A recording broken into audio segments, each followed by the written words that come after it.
صلی اللہ علیہ وسلم کی پیاری زبانیں گھر میں آنے جانے کی سنتیں اور آداب سے متعلقہ چند روایات آپ سماعت فرمائیں۔ ہمیں جب بھی گھر جانا ہوتا ہے بے دھڑک لاپرواہی کے ساتھ گھس جاتے ہیں۔ ہم مسلمان ہیں، ہمارا ہر کام غیروں سے ممتاز ہونا چاہیے۔ گھر میں داخل ہونے کی متعدد سنتیں ہیں، چنانچہ اللہ تبارک و تعالیٰ قرآن مجید میں ارشاد فرماتا ہے فَإِذَا دَخَلْتُمْ بُيُوتًا فَسَلِّمُوا عَلَىٰ أَنفُسِكُمْ تَحِيَّةً مِّنْ عِندِ اللَّهِ مُبَارَكَةً طَيِّبَةً۔ پھر جب کسی کے گھر میں جاؤ تو اپنوں کو سلام کرو، ملتے وقت کی اچھی دعا اللہ کے پاس سے مبارک اور پاکیزہ۔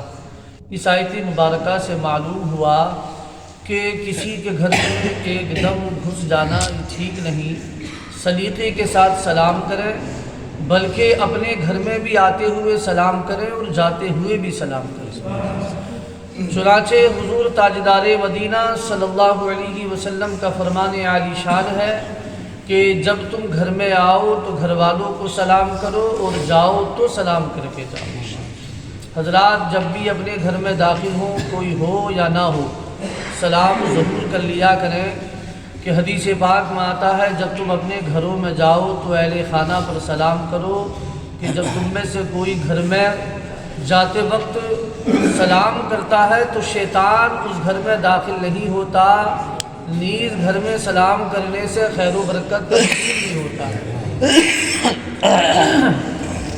تو اگر ہم اور آپ اپنی یہ عادت بنا لیں کہ گھر میں جب بھی ہم داخل ہوں تو گھر والوں کو سلام کریں، تو اس کے دو فائدے ہیں۔ ایک تو یہ کہ گھر میں شیطان کا دخول نہیں ہوگا، دوسرا یہ کہ پھر اللہ تبارک و تعالیٰ اس گھر میں رحمت و برکت فرماتا ہے کہ جو لوگ اپنے گھروں میں داخل ہوتے وقت سلام کرتے ہیں۔ روزی میں برکت کا یہ بہترین نسخہ ہے۔ حضرت سہل بن سعد رضی اللہ تعالیٰ عنہ بیان کرتے ہیں کہ ایک شخص حضور اقدس صلی اللہ علیہ وآلہ وسلم کی خدمت اقدس میں حاضر ہوا اور حاضر ہو کر اپنی مفلسی اور محتاجی کی شکایت کی۔ پیارے مصطفیٰ صلی اللہ علیہ وسلم نے فرمایا کہ جب تم گھر میں داخل ہوا کرو تو سلام کر کے داخل ہوا کرو۔ اس شخص نے عرض کی یا رسول اللہ میں بڑا مفلس ہوں، غریب ہوں، تنگ دست ہوں، بڑا محتاج ہوں۔ تو میرے آقا نے اسے کیا نسخہ بتایا، کیا عمل بتایا کہ پیارے آقا صلی اللہ علیہ وسلم نے ارشاد فرمایا کہ تم جب بھی گھر میں داخل ہوا کرو تو سلام کر کے داخل ہوا کرو، خواہ کوئی ہو یا نہ ہو، کوئی بھی، پھر مجھ پر سلام عرض کرو اور ایک بار قل واللہ شریف۔ اس شخص نے ایسا ہی کیا، پھر اللہ تبارک و تعالیٰ نے اس کو اتنا مال عطا فرمایا کہ اس نے اپنے پڑوسیوں اور رشتہ داروں کی بھی خدمت کرنا شروع کر دیا۔ سبحان اللہ، یعنی اللہ نے اس کو اتنا مالا مال کیا کہ اس نے اپنے پڑوسیوں کی بھی مدد کی اور رشتہ داروں میں بھی بانٹنا شروع کیا۔ اللہ تبارک و تعالیٰ کا نام لیے بغیر جو گھر میں داخل ہوتا ہے، شیطان بھی اس کے ساتھ گھر میں داخل ہو جاتا ہے۔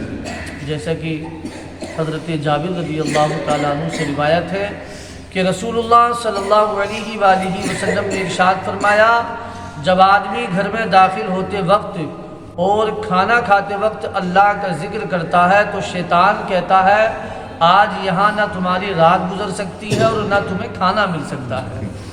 اور جب انسان گھر میں بغیر اللہ کے ذکر کیے داخل ہوتا ہے تو شیطان کہتا ہے آج کی رات یہی گزرے گی۔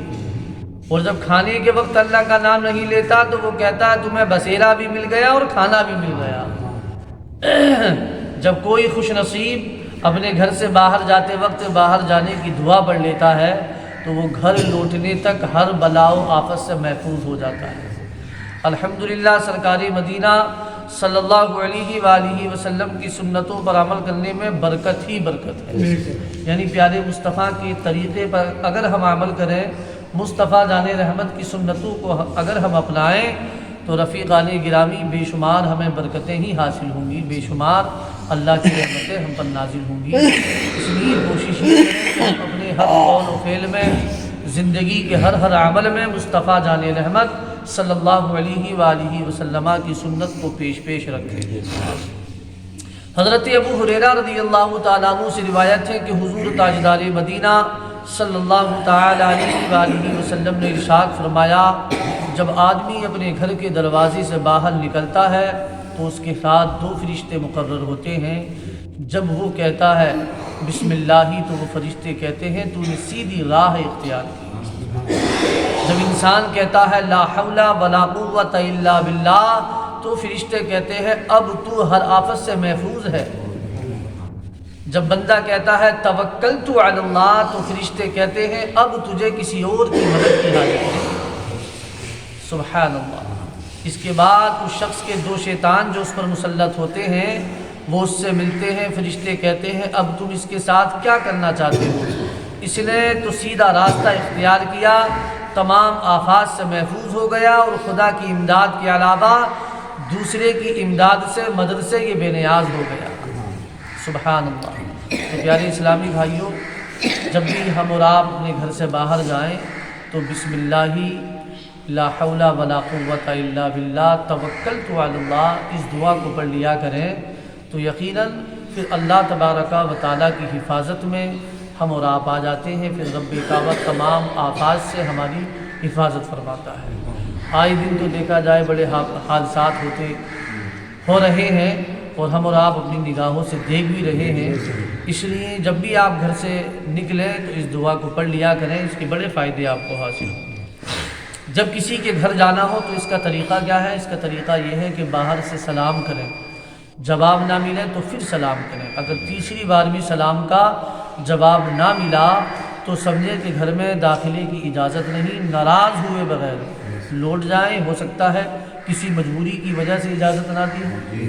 ہمارے اور آپ کے ذہنوں میں ایک دم منفی خیالات آ جاتے ہیں، اگر کسی نے اجازت نہ دی تو ہم ناراض ہو جاتے ہیں، اس سے غصہ ہو جاتے ہیں تو اس نے تو دروازہ نہیں کھولا اور جو ہے وہ تو بڑا متکبر ہو گیا۔ تمام طرح کی باتیں ہم اپنے ذہنوں میں پیدا کر لیتے ہیں۔ یہ سب کی سب بدگمانیاں ہیں اور بدگمانی جو ہے وہ حرام ہے۔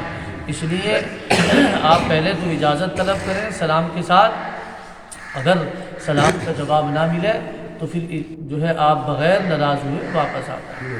حضرت ابو موسیٰ اشعری رضی اللہ تعالیٰ عنہ سے مروی ہے کہ حضور تاجدار کون و مکان صلی اللہ علیہ وسلم نے فرمایا 3 مرتبہ اجازت طلب کرو، اگر اجازت مل جائے تو ٹھیک ورنہ واپس لوٹ جاؤ۔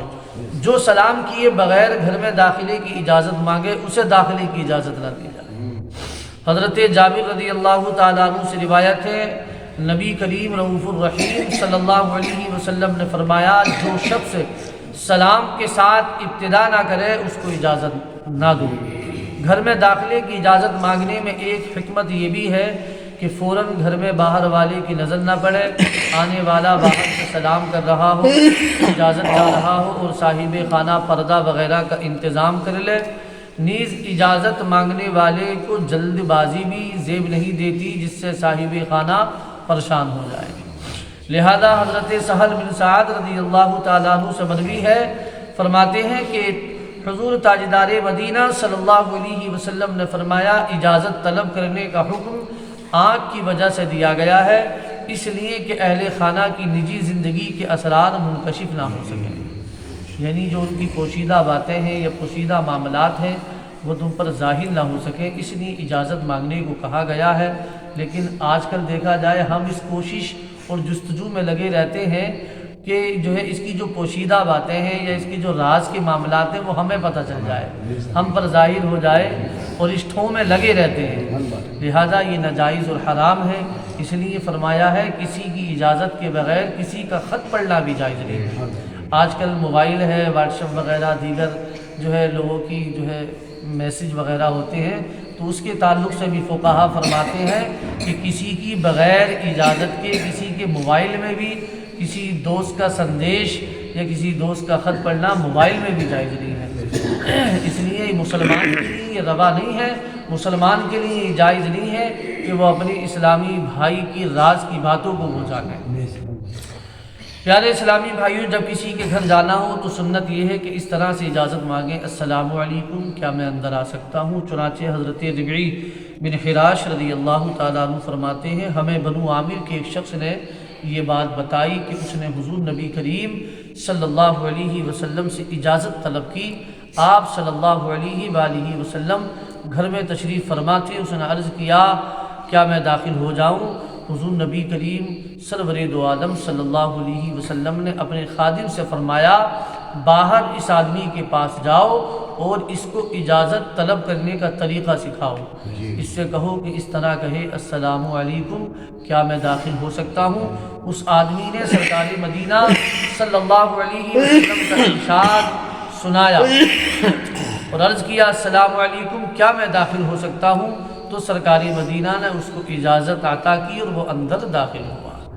حضرت قلدہ بن حنبل رضی اللہ تعالیٰ عنہ فرماتے ہیں میں حضور سید دو عالم صلی اللہ تعالیٰ علیہ وآلہ وسلم کی خدمت بابرکت میں حاضر ہوا۔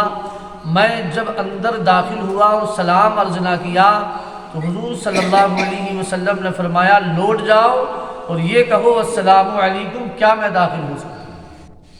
اگر کوئی شخص آپ کو بلانے کے لیے بھیجے اور بھیجا ہوا شخص آپ کو ساتھ لے کر جائے تو اب اجازت دینے کی ضرورت نہیں ہے، ساتھ والا شخص ہی خود اجازت ہے، یعنی اگر کسی نے بلانے کے لیے کسی کو بھیجا ہے تو پھر اس میں اجازت دینے کی ضرورت نہیں ہے۔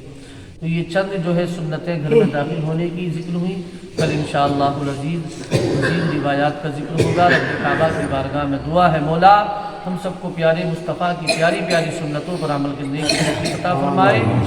درود پاک پڑھیں اللہم صلی علی سیدنا مولانا محمد مبارک وسلم صلو علیہ صلاۃ و سلام علیہ یا رسول اللہ صلی اللہ علیہ وسلم۔